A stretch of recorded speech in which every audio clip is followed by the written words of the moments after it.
আজকে যে বিষয়টার উপরে ডিসকাস করব সেটা তোমরা বোর্ডে অবশ্যই দেখতে পাচ্ছ যে narration change of interrogative sentence. ঠিক আছে, আমরা এর আগে ন্যারেশন চেঞ্জ অ্যাসার্টিভে বুঝে গেছি, এবার আমরা বুঝবো কি ইন্টারোগেটিভে বুঝবো। তো ইন্টারোগেটিভে বোঝার আগে আমরা তো জানি ইন্টারোগেটিভ সেন্টেন্স দুই রকমের হয়, একটা হয় ইয়েস নো কোশ্চেন আর একটা কি হয় ডাবল ডট এ কোশ্চেন। ঠিক আছে, ইয়েস অথবা নো আর একটা হচ্ছে কি ডাবল ওয়ার্ড। এটা মানে কি তুমি দেখবে ডাবল ওয়ার্ডের কোশ্চেনের যে মিনিং সেই মিনিংটা কিন্তু মানে উত্তর দিতে গেলে কিন্তু তথ্যমূলক লাগে। মানে আমি যে ডাবল কোশ্চেন দিই এখানে যে when have you eaten rice question mark, যে কখন তুমি ভাত খেয়েছো। নিশ্চয়ই এই প্রশ্নের যে উত্তরটা নিশ্চয়ই ইয়েস নো দেওয়া হবে না, হবে কি কোনোদিনই না ইয়েস নো দেওয়া হবে না। এর উত্তর কি হবে যে I have eaten rice at 7 PM বা 8 PM বা any time। কিন্তু তুমি যে ইয়েস নো লিখতে যাও, আমি যেভাবে বলি যে have you eaten rice, যে তুমি কি ভাত খেয়েছো, এই প্রশ্নের উত্তর কিন্তু ইয়েস নো দিয়ে হয়ে যাবে, তাই হবে কি হবে না। তাহলে ইয়েস নো কোশ্চেন মানে এটাই যে কোশ্চেনের উত্তর কি হয়ে যাবে ইয়েস নো দিয়ে হয়ে যাবে, সেটাকে ইয়েস নো কোশ্চেন বলে।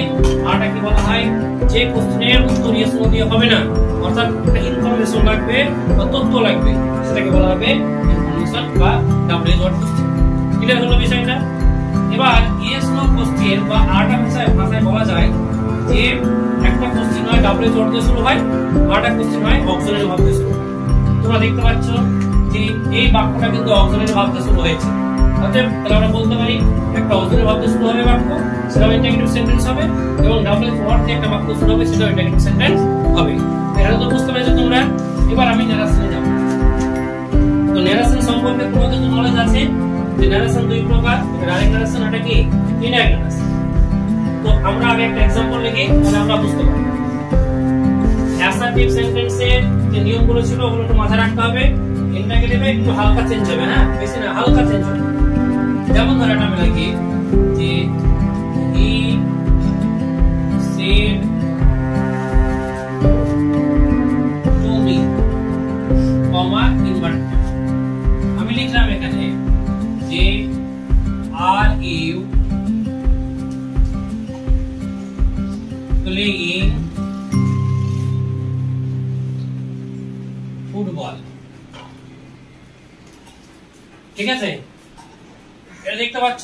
আমি তো জানি, আমরা তো সবাই জানি যে ন্যারেশনের বিভিন্ন যে স্ট্রাকচার গুলো হয় কি হয়, এটাকে কি বলা হয় একবার রিপিট করে দিয়েছি, এটাকে রিপোর্টিং ভার্ব বলা হয়, আর এটাকে কি বলা হয় স্পিকার বা সাবজেক্ট বলা হয়। রিপোর্টিং ভার্বের সাবজেক্ট আর স্পিকার, আর এটাকে কি বলা হয় রিপোর্টিং ভার্বের অবজেক্ট বলা হয়, আর এই পুরোটাকে কি বলা হয় রিপোর্টেড স্পিচ বলা হয়। ঠিক আছে, এবার দেখো আমরা ন্যারেশন করার আগে দেখি কি যেটা কোন সেন্টেন্স আছে।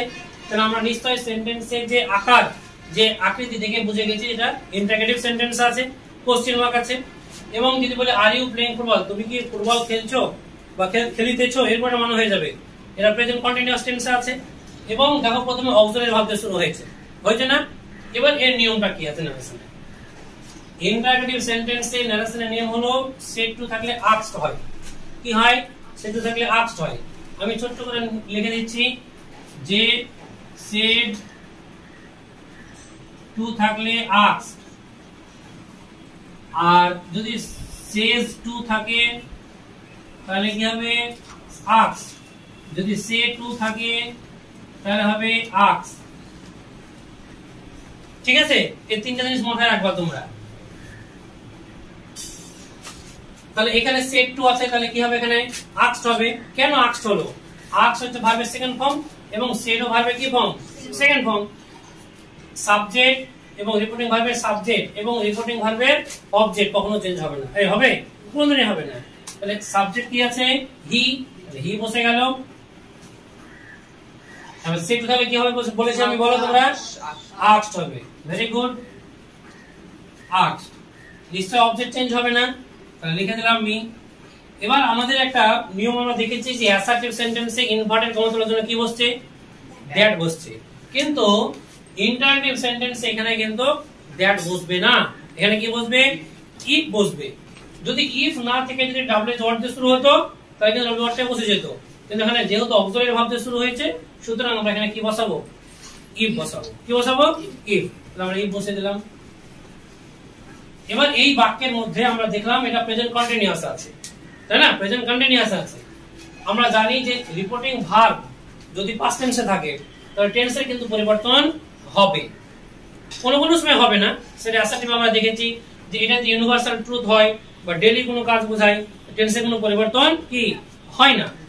কিন্তু এই ক্ষেত্রে টেন্সের পরিবর্তন হবে, এটা কোনো ডেইলি কাজও বোঝায় না এবং এটাকে ইউনিভার্সাল ট্রুথও বলা যাবে না, চিরন্তন সত্য বলা যাবে না। তাহলে সেট টু থাকলে আক্স বসিয়েছি, তাহলে টেন্সের পরিবর্তন আমরা জানি প্রেজেন্ট কন্টিনিউয়াস তাহলে কোন টেন্সে হয় বলো, পাস্ট কন্টিনিউয়াস। কোন টেন্সে হয়, পাস্ট কন্টিনিউয়াস। তো এই যে পাস্ট কন্টিনিউয়াস পরিবর্তন করব তার জন্য প্রথমে সাবজেক্ট বসে, তাহলে সাবজেক্টটা কি হবে, এখানে ইউটা সাবজেক্ট। ইউ বলতে ইন্ডিকেট কাই করছে, ইউ বলতে কোন পারসন, সেকেন্ড পারসন। আমি কি বলেছি নিয়মে যে সেকেন্ড পারসন হলে আমরা রিপোর্টিং হবে সাবজেক্টকে না অবজেক্টকে ফলো করব, অবজেক্টকে। কাকে ফলো করব, অবজেক্টকে। যদি এখানে ফার্স্ট পারসন থাকতো তাহলে আমরা কি করতাম, সাবজেক্টকে ফলো করতাম, ঠিক আছে। তাহলে এখানে সেকেন্ড পারসন মানে আমরা অবজেক্টকে ফলো করব। তাহলে অবজেক্ট কি আছে, মি আছে, তো ইউ এর স্থান সাবজেক্টে, তাহলে মি এর সাবজেক্ট কি হবে, আই হবে। মি এর সাবজেক্ট কি হবে, আই হবে। আই বসিয়ে দিলাম। এবার আমরা সেট আছে মানে কি, আর এর সেকেন্ড ফর্ম কি, ওয়্যার, কিন্তু আই এর পরে কি ওয়্যার বসবে, কি বসবে, ওয়াজ বসবে। তাহলে আই এর পরে ওয়াজ বসিয়ে দিলাম। এবার যা আছে লিখে দাও, প্লেইং ফুটবল। এবার লাস্টে ফুল স্টপ। কেন, আমরা দেখলাম এটা ছিল ইন্টারোগেটিভ সেন্টেন্স, কিসে পরিণত হলো, অ্যাসার্টিভ সেন্টেন্সে পরিণত হয়ে গেল। এই হচ্ছে নারেশন চেঞ্জ কোন সেন্টেন্সে, মানে ইয়েস নো কোশ্চেনে হলো এটা, ঠিক আছে। ইন্টারোগেটিভ সেন্টেন্সে কিন্তু ইয়েস নো কোশ্চেন হলো। এবার আমি যেটা দেখাবো সেটা কি, ডাবল এজ কোশ্চেনে দেখাবো। ওটা দেখালে আমাদের আশা করি ইন্টারোগেটিভটা বুঝে যাবে তোমরা। ওকে, চলো একটা एग्जांपल দিই। ধরো আমি লিখলাম যে দ্য টিচার, ভালো করে বোঝার চেষ্টা করবা। The teacher said to the student, শিক্ষক ছাত্রকে বলল, ছাত্রটিকে, শিক্ষক একজন, ছাত্র একজন। এবার কমা দি, ইনভার্টেড কমা দি। আচ্ছা এটা তো মানে টোকা হয়ে গেছে, না মুছে দিলাম, হ্যাঁ এটা থাক, অসুবিধা নেই। তো শিক্ষক ছাত্রকে বলল যে, ধরো এখানে লিখলাম where are you, হ্যাঁ, going with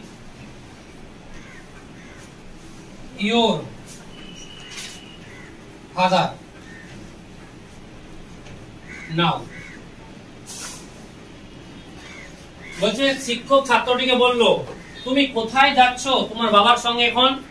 এটা একটা বাক্য, তোমরা এইখান থেকে এর পার্থক্য কি, যে এই ছিল অক্সিলারি ভার্ব দিয়ে শুরু আর এর কি দিয়ে শুরু হয়েছে, ডাব্লিউ ওয়ার্ড দিয়ে শুরু হয়েছে বাবু।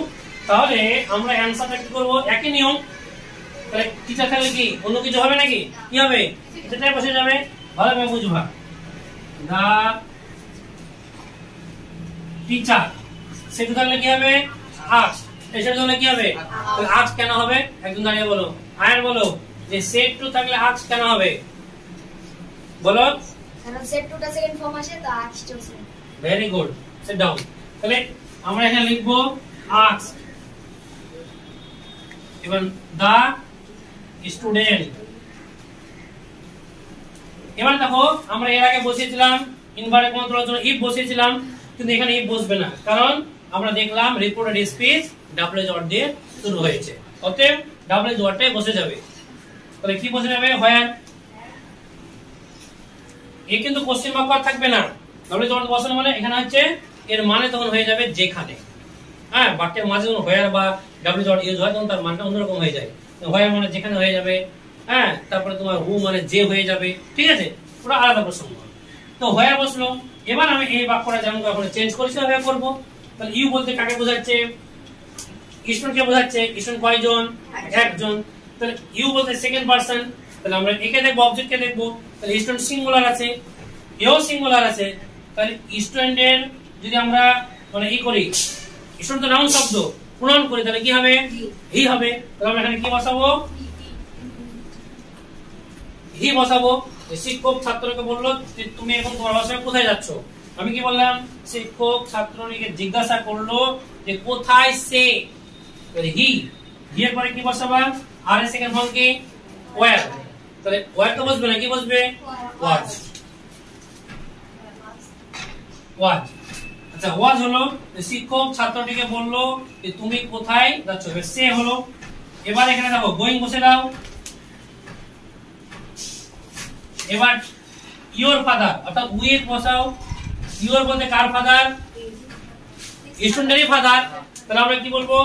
যে শিক্ষক ছাত্রটিকে জিজ্ঞাসা করলো যে কোথায় সে যাচ্ছে তার বাবার সঙ্গে। তাহলে এখানে দেখো ইওরটা সেকেন্ড পারসন। সেকেন্ড পারসন মানে কি? দা স্টুডেন্টকে ইন্ডিকেট করছে।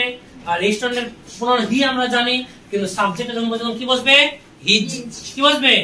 আর মেয়ে হলে কি বসতো? হার বসতো। তাহলে আমরা কি বসাবো? জি। বুঝতে পারছো কি বসাবো তোমরা? ওকে, তাহলে হিজ ফাদার বসে গেল। এবার নাও থাকলে কি হয়? দেন হয়। এগুলো ওয়ার্ড চেঞ্জ বলা হয়। ফুল স্টপ, কারণ অ্যাসার্টিভে পরিণত হয়ে গেল। এবং নাও থাকলে দেন। এই নাও থাকলে দেন যে এখানে হবে তা নয়, সমস্ত ন্যারেশন চেঞ্জে যেখানেই এই নাও থাকবে, টুডে থাকলে দ্যাট ডে, yesterday থাকলে দা প্রিভিয়াস ডে, টুমরো থাকলে কি? The next day. এগুলো আমাদেরকে মাথায় রাখতে হবে, সব সেন্টেন্সে পরিবর্তন হবে। এই হচ্ছে ইন্টারোগেটিভ সেন্টেন্সে ইয়েস নো কোশ্চেন এবং ডাব্লিউ ডট দিয়ে ন্যারেশন চেঞ্জ। আশা করি তোমরা বুঝতে পেরেছো। এরপরে আমরা ইম্পারেটিভ সেন্টেন্সে ন্যারেশন আমরা বুঝবো। আজকে এই পর্যন্ত। আসসালামু আলাইকুম।